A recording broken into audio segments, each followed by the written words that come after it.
Hi everyone, welcome back to my kitchen. I'm really happy to have you guys here. As always, these are definitely the highlights of my week.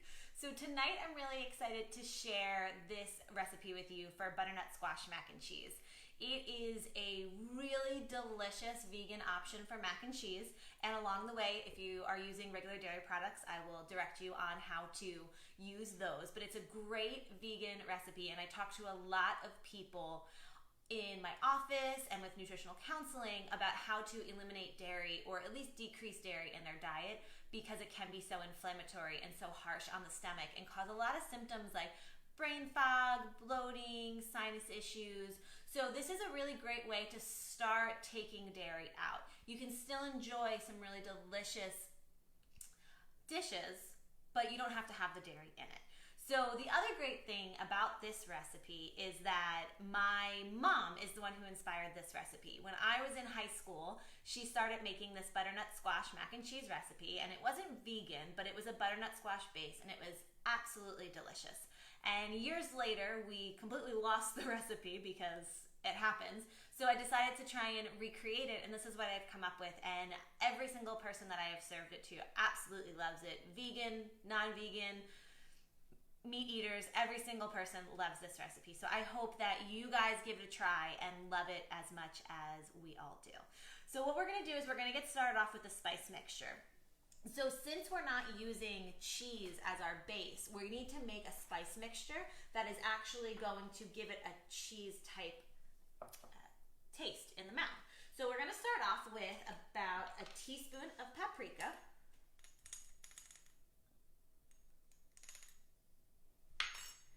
And we're going to do a teaspoon of ground mustard as well. Now, please do not replace your ground mustard with mustard out of your refrigerator. That's combined with vinegar and some sugars, and it's going to really change the flavor profile. But ground mustard is a really great base to have in your kitchen. So if you don't have it and you want to get better at your cooking skills, I would recommend always having some nice ground mustard in your pantry. Then we're going to use about half a teaspoon of garlic powder.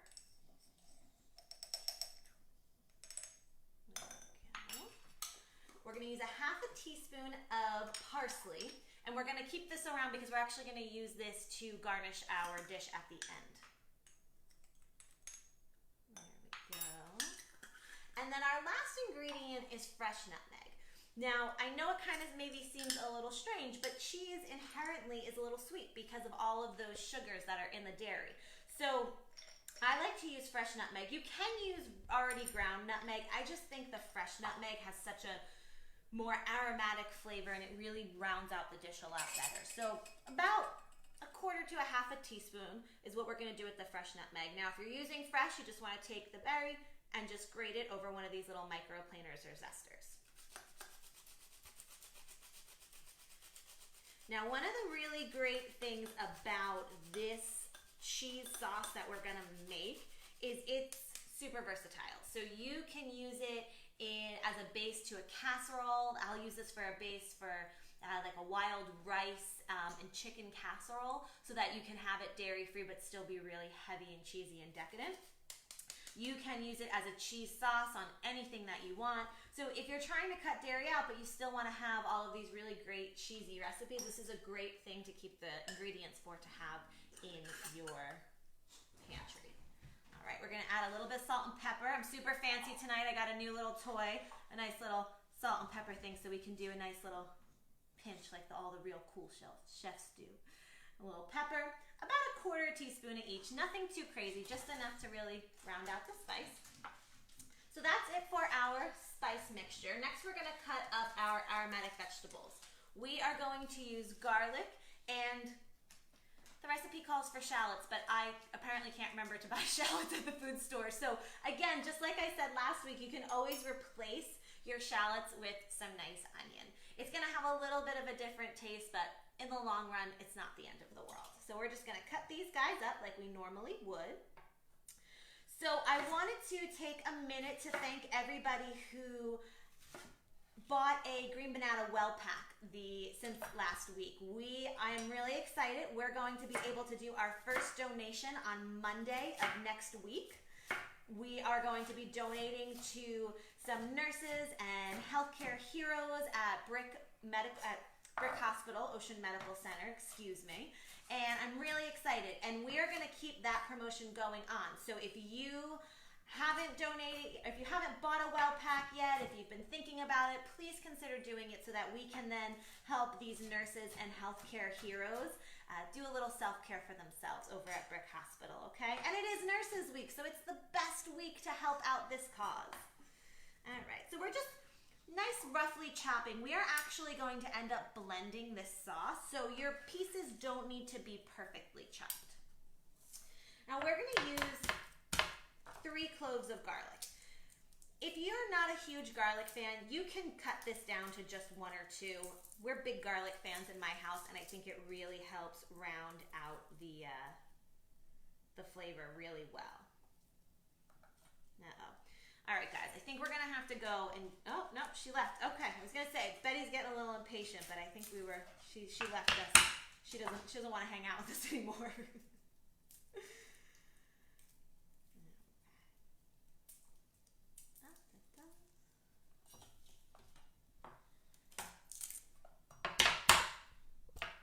There's some pretty hearty pieces of garlic here. They're really taking it.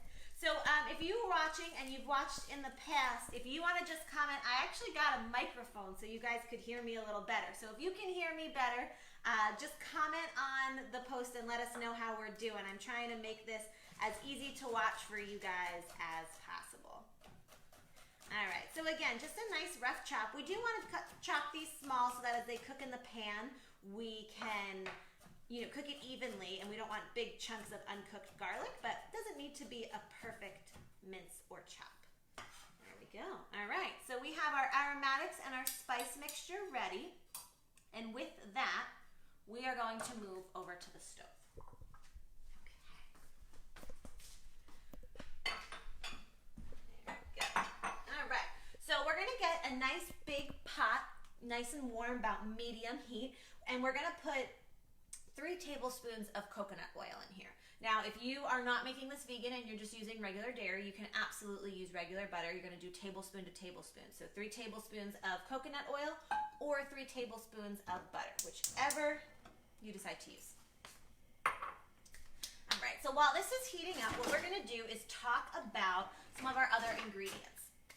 We are also gonna use tahini. So tahini is ground sesame seeds, and tahini is really fantastic because it has a wonderful mild taste, but a really great texture. So imagine a mild, almost peanut butter without being so sticky. So what this is going to do is it's going to give it that really thick mouthfeel like a good cheese sauce would for mac and cheese.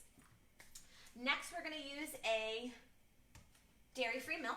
Now, you can use any dairy-free milk you want. We like rice milk in our house because it has the most neutral flavor. But you could use almond milk, cashew milk. I just want to let you know as a reminder that whatever flavor milk you use, that's going to be imparted into this dish. So if you're using an almond milk, it's going to be a little sweeter, then your dish is going to have a little bit of an almond flavoring and a sweetness. If you use cashew milk, same thing. One time I was not paying attention and I used banana milk, which is made out of unripened bananas, and we had banana flavored mac and cheese. So like I said, if you're using dairy-free milk, please make sure you're paying attention to the flavor that it will impart onto your food. Yes, we did eat the banana mac and cheese. It was delicious, and we'd eat it again. So we don't like to waste food in this house. Next, we're going to use some cheese shreds. Now, in the recipe, which is when it's written down, I say these are optional because you can really do this without the cheese shreds. I just think it makes it have that really homemade, grandma-style mac and cheese feeling to it, to have that really nice, stringy cheese shred to it. So, Boy Life is my absolute favorite dairy-free cheese brand. It's really great. It's delicious. Doesn't have a lot of additives in it. And that's the one that I'm going to be using, but anyone will do. And of course, if you're not doing this vegan, you can just use any type of cheddar that you like. All right, so let's get started. We are going to put our aromatics, our shallot or onion and garlic into the pan. And we're gonna let this heat up and cook for our normal about 3 minutes until they become translucent and aromatic.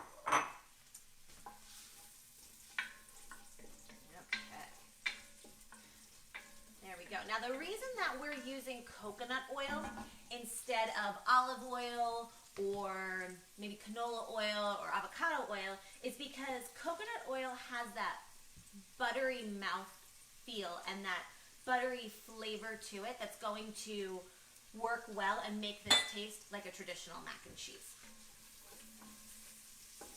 All right, let those cook. So our next ingredient is going to be our butternut squash. So I like to use frozen butternut squash for this. It's already cubed, it's already set and ready to go, and it needs to be steamed. So, you know, you let it defrost, you steam it right over your little pot, it's ready to go, it's nice and soft. You can use fresh butternut squash, that's totally fine. Cut it up, you want to put it into these nice size little, maybe 1 inch, ½ inch cubes.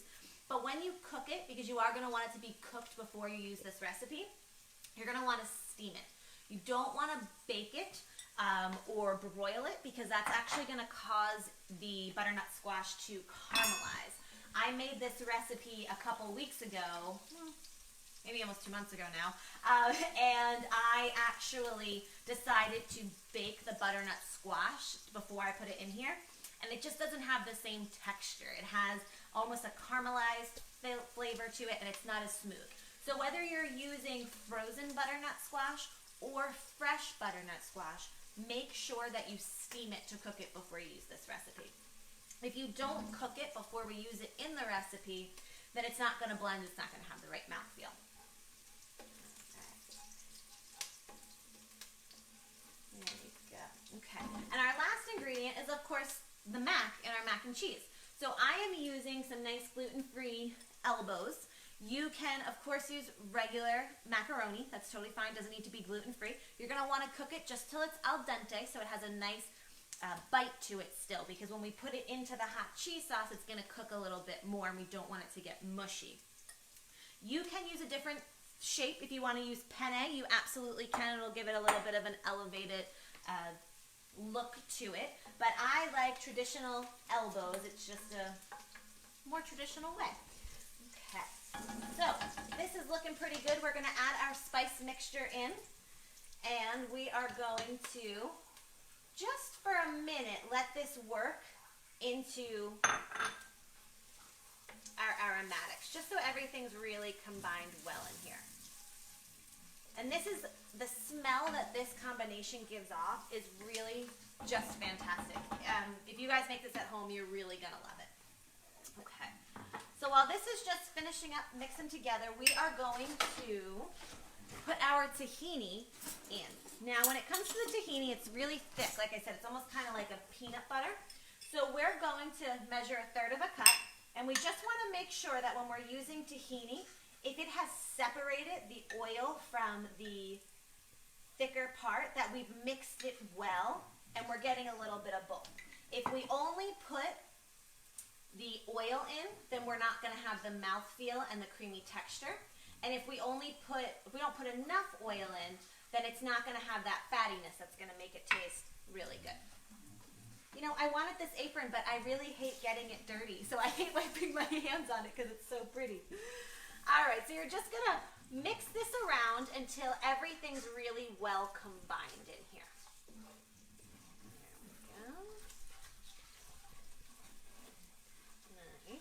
Now, I like to put in the butternut squash first before we put in the milk, because I like to just mix all of this together so that the butternut squash gets a lot of that flavor really into it. There we go. And again, it's already cooked, so you're not cooking it, you're just kind of heating it through and mixing it well together. All right, so now we're going to use our milk. Like I said, whether you're using regular milk or vegan milk, nut milk, we're going to use 1.5 cups. That's what's great about this recipe, is it translates perfectly. You don't have to change any of the amounts. You just have to pick what kind of milk and cheese and fat you're using. Here we go.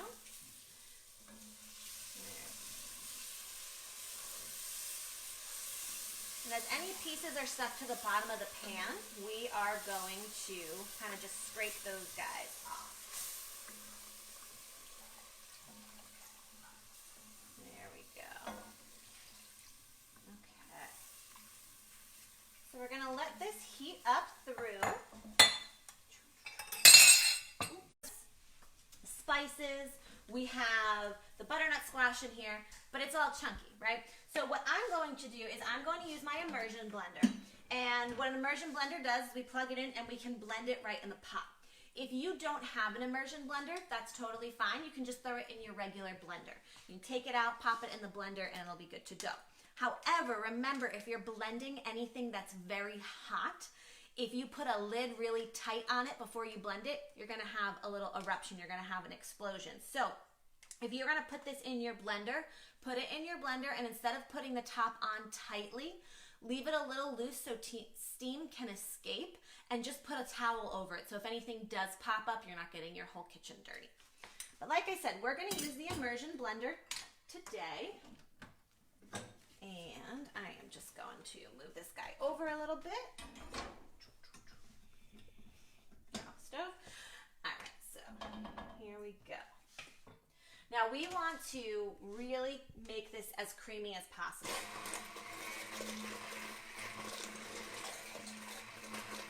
You don't, a little messy. You don't want to have any chunks with this, because if you were making a regular cheese sauce, you wouldn't have any chunks either. Now this takes a minute or two, but that's all right. If you're doing it in the blender, it's going to be a lot quicker, but then you're making a whole nother kitchen instrument messy. So I prefer to use the immersion blender, because I think at this point you guys all know how much I love doing dishes.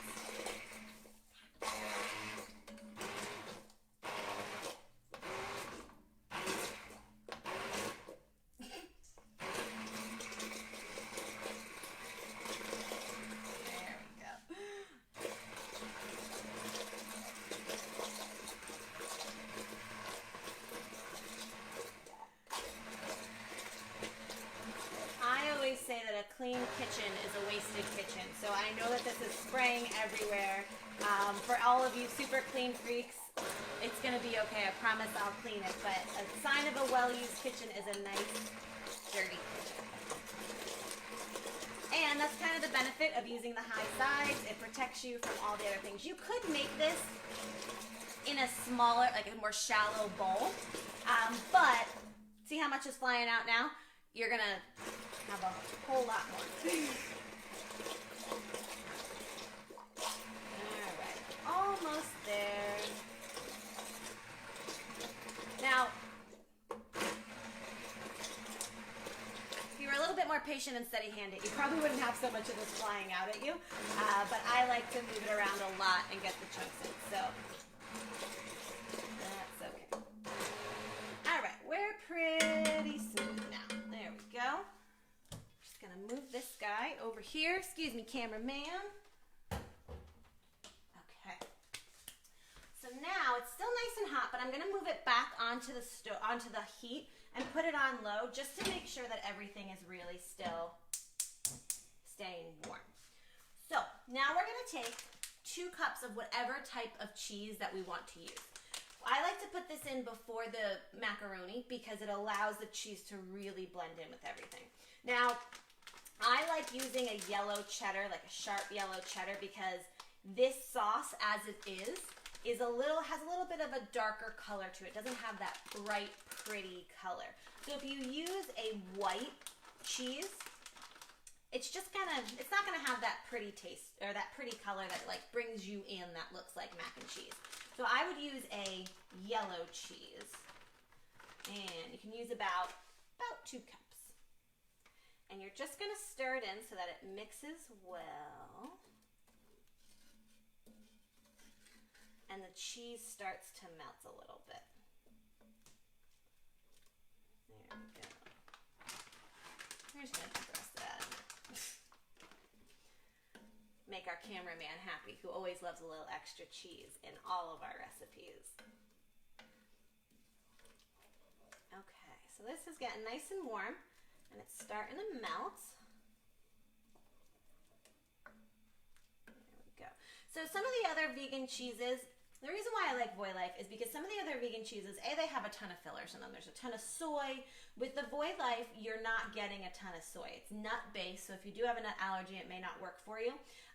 But it's nut-based, and it's actually made with cultures, just like regular cheese is. So I like that part of it. Also, it melts really well and very similar to regular cheese, as well as you can eat it non-melted. There's some cheeses out there that are really great melting cheeses, but they don't taste well non-melted. So I really like this one because it really gives a very similar texture and it's very similar use to regular cheese.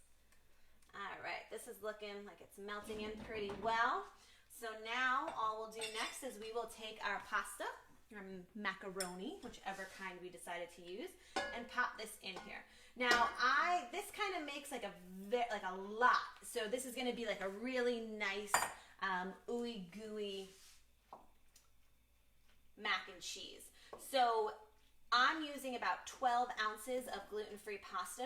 If you're using regular pasta and you're using a whole pound, it'll be totally fine because there's a lot of sauce in here and the pound will work out fine. If you want it to be really, really saucy, that's totally fine. You can absolutely just add a little bit, maybe a quarter each extra of the ingredients. Now, as this all melts together and gets nice and warm, it's gonna thicken and give us that really, really awesome mac and cheese feel to it. Okay. All right, and you can like I said, you can let this cook a little bit, but because the pasta's already cooked, we don't wanna let it cook too long. So what we're gonna do is we are going to get this guy into a nice serving dish, and I will give you a couple of ideas. If you wanted to add anything to it, you could. So, like I said, this as it is a meal in itself. We have our pasta, we have our butternut squash, we have our tahini. So we have a lot of really great things going on in here. We don't have to add anything else. Whew, cast iron dishes are heavy, sorry. Let's try and get that last little bit out later. So we don't have to add anything else to it. Right here in this dish, we have delicious vegan mac and cheese. But what we could do is we could take some really nice, fresh, vibrant broccoli, mix it in. We could take bright peas, anything that you want, a nice, bright, vibrant color, mix it in and have that extra vegetable in there. You could also, if you wanted to, put this inside a nice baking dish, top it with some seasoned breadcrumbs, a little olive oil, hit it under the broiler, and then you have a nice crunch on top of your mac and cheese. Just make sure you don't cook it too long because, again, everything's cooked and we don't want to turn that macaroni to mush. We're just going to broil it to make it nice and crunchy on top. So I hope you guys like this recipe. I think it's a really wonderful recipe to help, mediate how much dairy you have in your life. I think it's a wonderful recipe for any of my parents out there who are trying to get their kids to eat some vegetables. They'll have no idea that there is butternut squash in here. They will absolutely love it. Or husbands, actually. I have a lot of friends who have some finicky husbands who don't like their vegetables either. This is a great way to get it in for them. So if you guys have any questions, as always, please feel free to reach out at any time. And being Happy National Nurses Week, I want to say Happy National Nurses Week to all of the nurses in my life out there watching. I love you so much. You know who you are. Thank you for everything you do.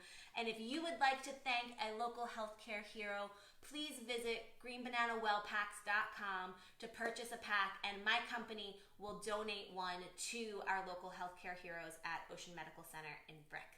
All right, have a wonderful night. Stay safe, stay healthy. I hope you guys like this recipe.